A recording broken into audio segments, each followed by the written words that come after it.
Pemirsa, 6 pemancing yang mengalami kecelakaan laut akibat perahu terbalik di perairan Sanggalangit, Kecamatan Grogak, Kabupaten Buleleng, berhasil diselamatkan tim SAR gabungan pada Kamis dini hari.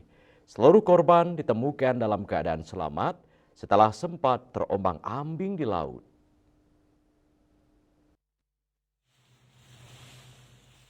Kecelakaan laut terjadi pada Rabu malam tanggal 3 Juni 2026. Informasi kejadian diterima Kantor Pencarian dan Pertolongan Denpasar sekitar pukul 23.15 WITA dari petugas KSOP Celukan Bawang. Berdasarkan laporan yang diterima, 6 orang pemancing berangkat melaut sekitar pukul 18 WITA untuk melakukan aktivitas memancing. Namun sekitar pukul 22.49 WITA, perahu yang mereka gunakan terbalik di perairan Sanggalangit sehingga seluruh penumpang berada dalam kondisi darurat dan segera membutuhkan bantuan.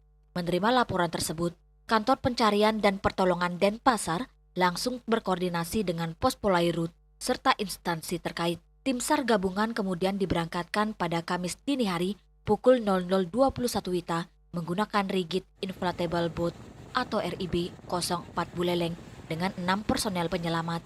Kurang dari 1 jam pencarian, tepatnya pada pukul 00.58 WITA, tim SAR berhasil menemukan seluruh korban pada posisi sekitar perairan Sanggalangit. Keenam korban ditemukan dalam kondisi selamat dan selanjutnya dievakuasi ke atas kapal penyelamat. Proses evakuasi berlangsung hingga pukul 01.13 WITA sebelum seluruh korban dibawa menuju pelabuhan Celukan Bawang untuk mendapatkan penanganan lebih lanjut.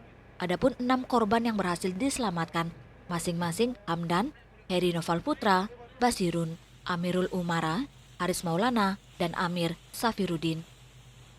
Yasri Yuli, Bali TV.